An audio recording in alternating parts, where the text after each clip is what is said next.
So in this problem, we want to find the area between the two curves y equals x squared plus 6 and y equals 2x minus 1 from x equals -1 to x equals 2. So before we do this problem, I've set off the directions on how to use the table function for the TI-36. So I set them right here. So if you want to go ahead and write them down or take a look at them, please do, especially if you don't know what these two functions look like. It can be really, really useful. So for the TI-36, make sure that you click on table, then click on the edit function, which is usually the number 2. Type in the function, and then after that, start where x starts. So in this case, since it starts from -1, I'm going to start there. You can put the step at 1. That just tells you what the increments should be, and then click on calculate. Okay, so the first thing that you really want to do in order to find this area, well, we know that in order to find area, we need to take the integral. So we're going to have to take the integral from a to b.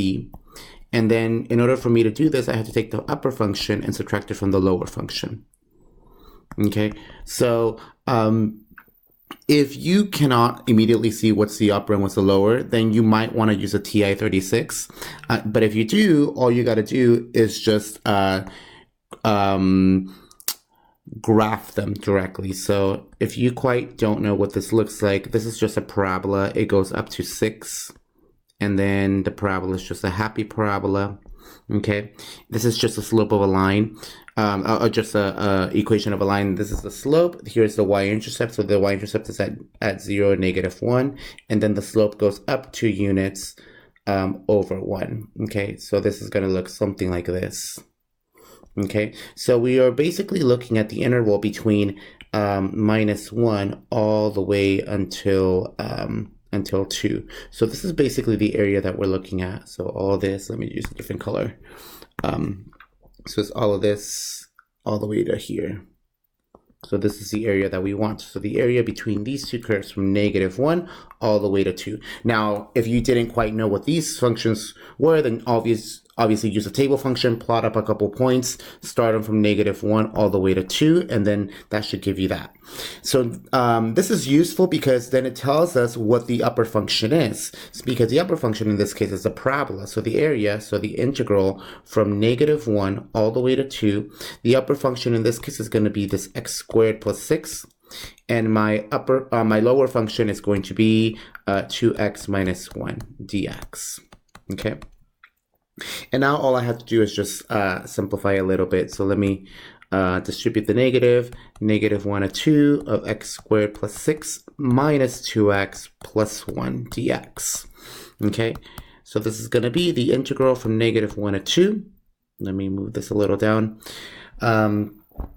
And then this is going to be x squared minus 2x. I can always combine this 6 and this +1. And that's going to give me +7 dx. And now all I have to do is just take the antiderivative of this.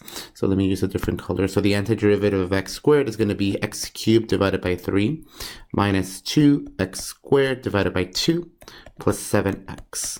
This is going to be evaluated between -1 and 2. Okay, I can clean this up a little bit. So I'll have x cubed over 3 minus x squared plus 7x from -1 to 2. And now all I have to do is just use the fundamental theorem of calculus. Okay, which basically means that I'm going to subtract the upper limit. So I'm going to plug in x equals 2 first, and then I'm going to plug in x equals -1.